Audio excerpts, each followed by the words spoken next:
Next on the agenda...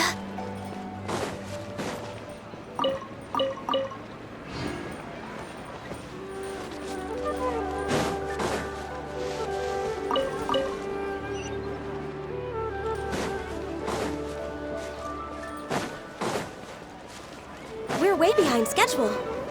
Next on the agenda...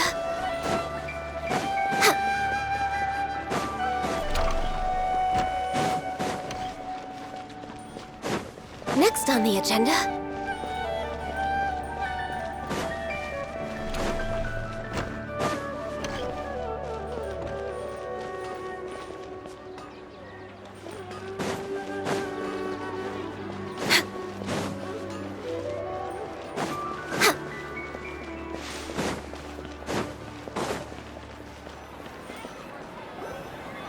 Do you want some alone time to think?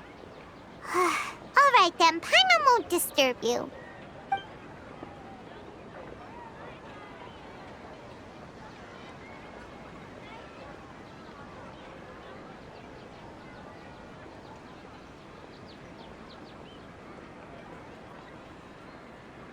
The dance of Sabzeruz is about to begin. I'm going to go watch it. Okay. Why don't you go ahead, Dunyarzad? We still have some other stuff to do first. Okay then. See you later. Have you figured it out yet, Traveler? Time is ticking away. Awesome! What is it? Paimon wants to know. Oh, wait, no. Let's meet up with Nahida first. You can tell us both together. This time, we're gonna get to the truth.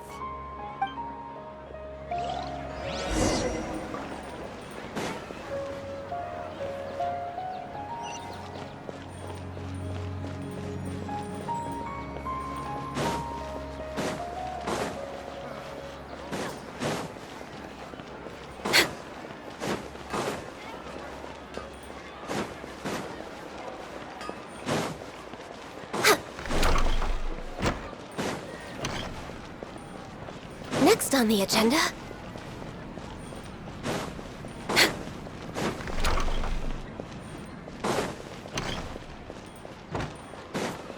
We're way behind schedule. Next on the agenda...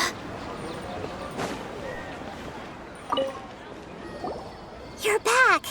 I've been waiting forever for you two. Judging by the looks on your faces, are you ready to take your Sabzeruz exam and graduate from the festival? Okay. First off, have you discovered the hidden truth?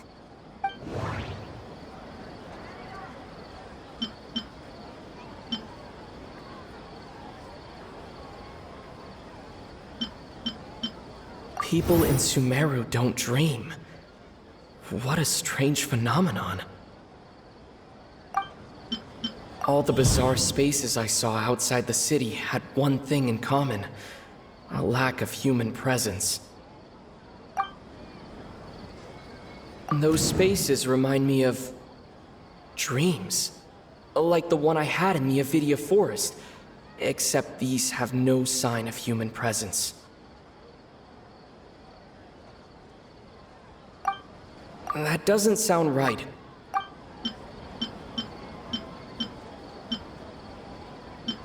The moon, illusions, and lies. What do they all mean? We've already experienced the Sabzeruz Festival many times, and the day of the festival... Okay, Nahida said the Akasha relies on the power of a Gnosis to operate, as it is the manifestation of the God of Wisdom's power.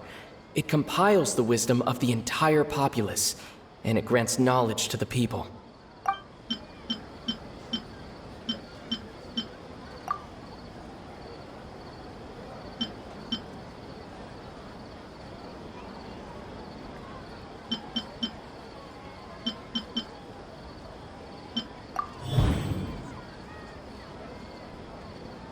We are all in a dream. It isn't that the people of Sumeru don't dream. Rather, the Akasha is taking their dreams from them. People in Sumeru think they don't dream, but the truth is the Akasha steals their dreams without them knowing it. And those spaces with no human presence are stolen dreams without their host. That would explain why they sounded so weird when he was trying to describe them. Huh. So people in Sumeru do dream after all. In fact, we're all in one big dream together right now. Correct answer. Now, how did you conclude that the Akasha is capable of this?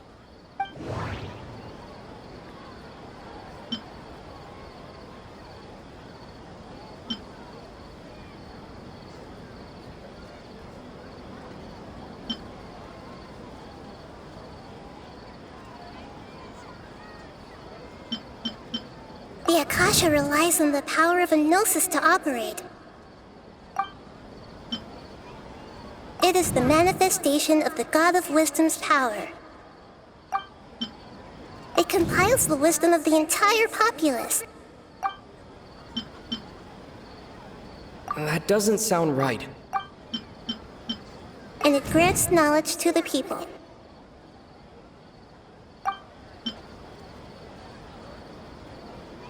That doesn't sound right. I need to That doesn't sound right. Oh, okay. Those dream-controlling creatures in the forest also get their power from the Dendro Archon, right? That would explain why the Akasha has the ability to control people's dreams, too. But is stealing everyone's dreams really how the Akasha compiles their wisdom? Isn't there anything more to it than that? Dreams are fantastical, complex, and full of imagination. People's brains are the most active when they're dreaming. In other words, dreams are rich bundles of human wisdom. So in other words, the complete opposite of how Hypatia understood it. Paimon remembers her saying that the sages think dreams are foolish delusions, and the fact that no one dreams is a blessing from Greater Lord Rukkhadevata. So it was all a dirty trick? The real story is that the sages from the academia are using the Akasha to steal people's dreams for their own use, huh? Oh? By the sounds of it, you understand the current situation pretty well. So then, what about the samsara? The beep is a prompt tone for Akasha operations. We still hear it every night, even though we removed our Akasha terminals. Those spaces kept disappearing before my eyes. But as soon as that beep sounded, many more spaces materialized. Those dreamscapes kept vanishing, but as soon as that beep sounded, more new spaces appeared. The Grand Sage said, "Go celebrate the birth of that god to your heart's content." Did he mean something more? My mind feels exhausted, even though I haven't done too much thinking. What is going on? We've already experienced the Sabzeruz Festival many times, and the day of the festival seems to be in a perpetual samsara.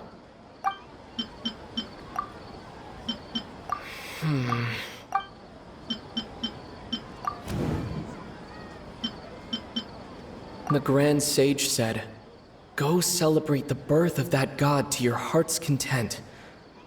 Did he mean something more?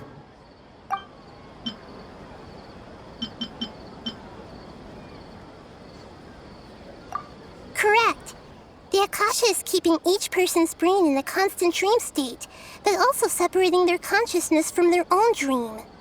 Their disembodied consciousness is placed inside the collective dream of the Sabzeruz Festival along with everyone else's, while their now vacant dreams are harvested by the Akasha.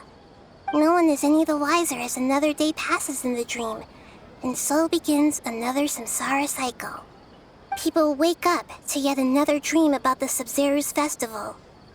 The dreams that belong to them are once again harvested by the Akasha, and so it continues. So, this is like a dream factory, and the Akasha is a dream harvesting machine. Did Paimon get that analogy right? Very good, Paimon. Using analogies well is an excellent habit to get into. Okay, so that beep we keep hearing is actually from our real-life Akasha terminals. Taking off our terminals in this stream doesn't do anything. Alright, last question. Who am I?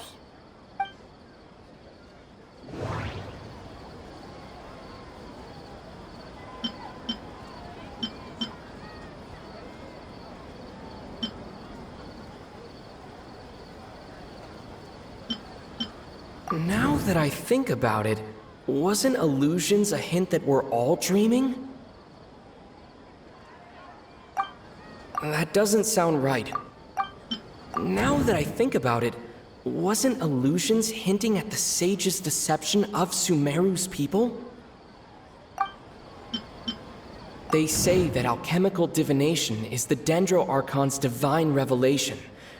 So then, if Nahida has referred to herself as the moon... So you noticed. I thought that one would be the hardest question. That's why I put it last. That wasn't hard at all. Even Paimon guessed that. Everything about you is different. We just didn't want to expose you is all. Now that you mention it, Nahida, you've been hinting to us since the very beginning. It's funny, thinking back to when we were asking all over the place for info about Lesser Lord Kusanali.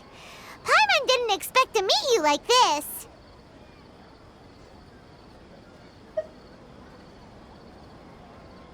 Yes, those can wait until we're back in real life.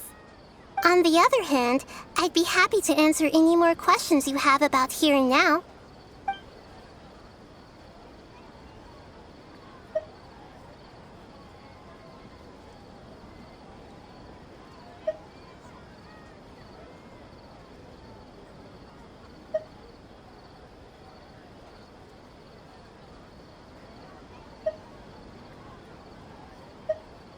I know, right?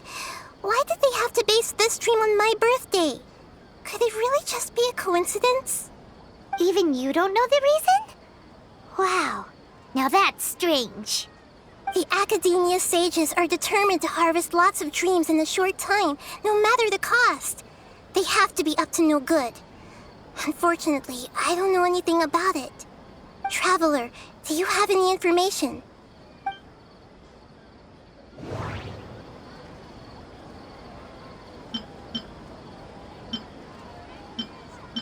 The Grand Sage said, "Go celebrate the birth of that god to your heart's content." Did he mean... Celebrate the birth of that god? Could it mean...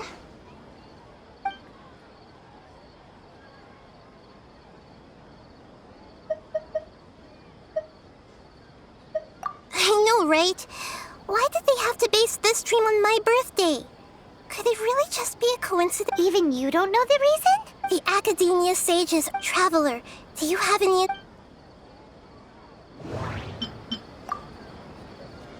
Celebrate the birth... Could it... Can humans really keep dreaming forever like this? Will it ever end? And if so, when? You might say your mental fatigue has already answered this question. Eventually, there's only so much that people can tolerate. Especially those whose health is compromised to begin with, like Dunyarzad. This relentless exploitation takes an even harder toll on them. People's lives are at stake here, and nobody knows a thing! We've got to put a stop to this!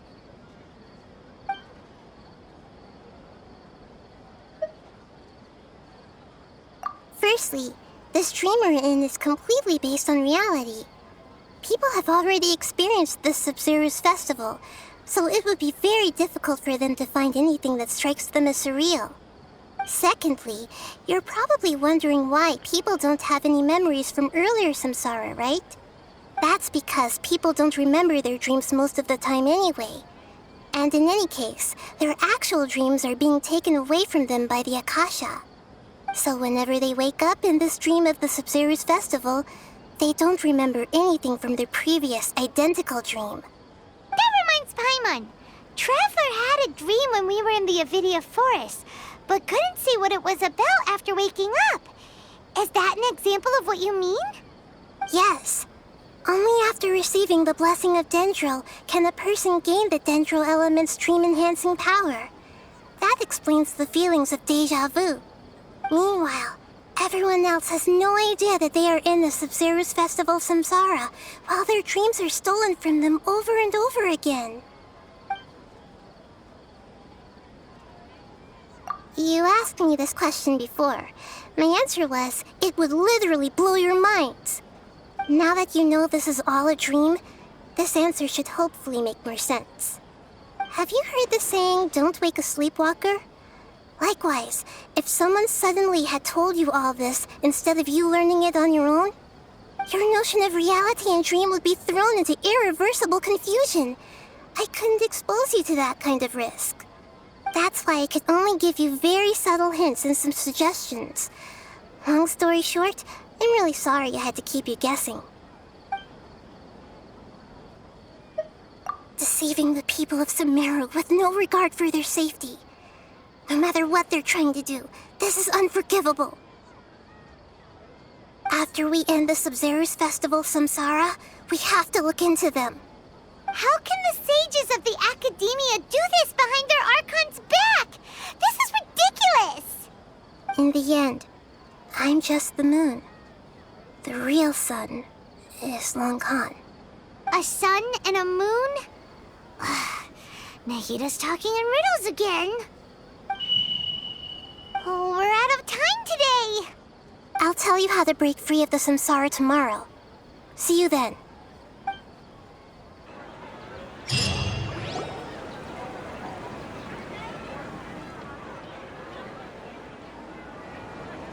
Good morning, Nahida. Wait. Now that Paimon remembers everything, should we instead say good morning, Lesser Lord Kusanali? Hey! What's wrong, Nahida? You don't look too good. I'm afraid that what you're thinking right now is correct. Did Dunyarzad already disappear? No way! Are we too late? The real Dunyarzad's consciousness has indeed disappeared. It can no longer endure the constant dream harvesting.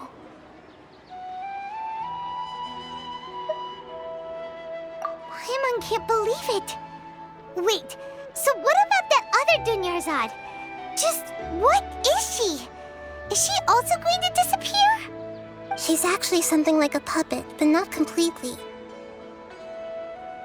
The real Dunyarzad's consciousness could no longer keep playing her role in this dream. So another Dunyarzad appeared to replace her in the dream.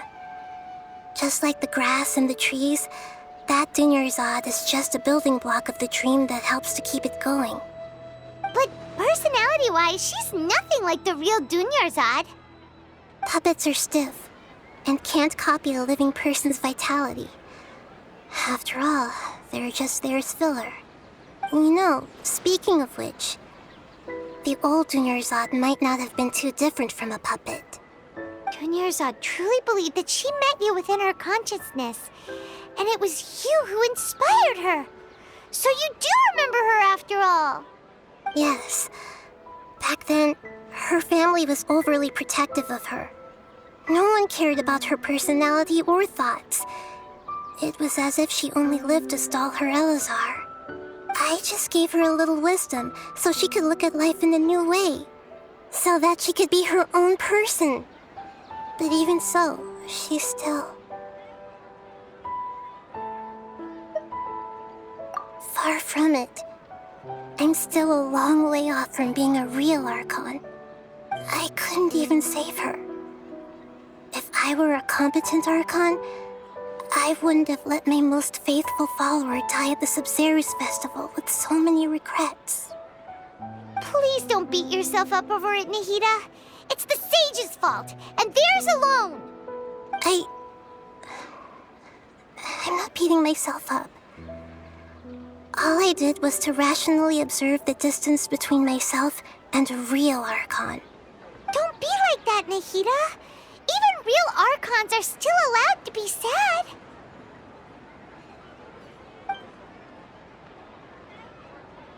To prevent more tragedies like this, we must end the samsara as soon as possible. Great, but how do we do that?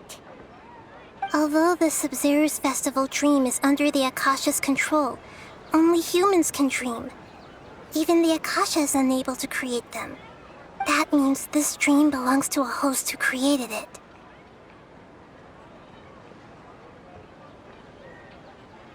Huh? So, how should we find that person? Well, if this is someone's dream, then everything here must come from deep within their consciousness. Which means, with the power of imagination, they can change anything in this dream. Imagination? What do you mean by that? Imagination means breaking through what you perceive as normal. Like when a server at a tavern brings a plate to you, you'd naturally assume that food is on it. However, if you're the dream's host and you become aware that you're dreaming, when you imagine gold and Mora on the plate, the dream will respond in kind, and the server really will bring you gold and Mora. But right now, our host is unaware that this is a dream. No matter how many times they're served, it will always be food. Find some way to make that person realize that they're dreaming. Usually, once that happens, the person will wake up and the dream samsara will be broken. How are we going to find them, though? If it could be anyone, it'd be like looking for a needle in a haystack. And even if we did find them, how are we supposed to make them realize they're dreaming? After all, like you said, don't wake a sleepwalker. It's extremely difficult, yes. But the only ones who can do it are you two. Remember, everything you've achieved up to this point has all been for the sake of finding the host and ending the samsara. As for me, during this time, I'll be out of town. Out of town? Are you going to that place full of dreams where the traveler went? Yes, I want to try something. There must still be a small wisp of possibility. Hurry and go. Dreams are supposed to be fantastical, romantic, and full of pleasant surprises. Unnecessary things like this samsara need to end. Paimon's still a little upset that we've come this far only for Dunyarzad to... She was such a good person, with such a simple wish. But fate was against her. Yeah, saving Dunyarzad is what kept us going this whole time. But we mustn't lose hope, Traveler. Dunyarzad would definitely want to see us save everyone else. So let's break the samsara for her sake. Paimon's wondering, do you think the sages would get one of their own to be the host of this dream? Feels like it would be easier to control it that way, no?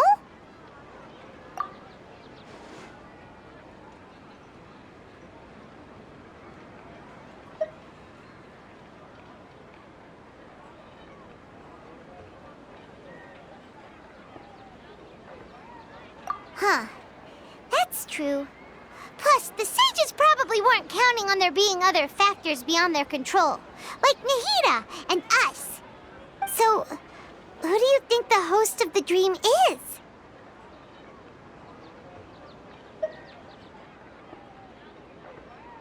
Oh, that would make sense. Ferris, the Knight of Flowers, is a symbol of the whole Sabzeruz Festival, right? Pretty core character. Let's go ask him some questions, shall we?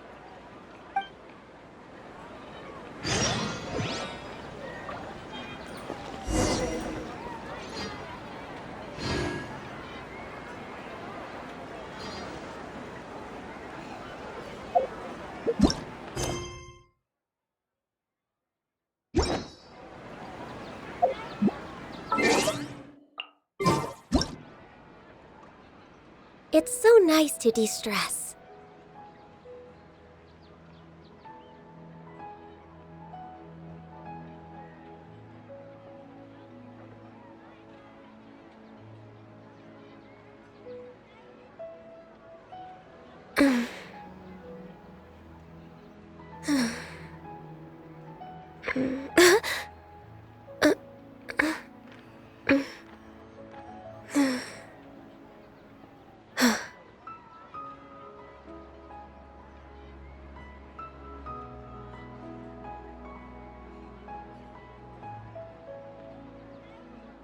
If you lie on the grass,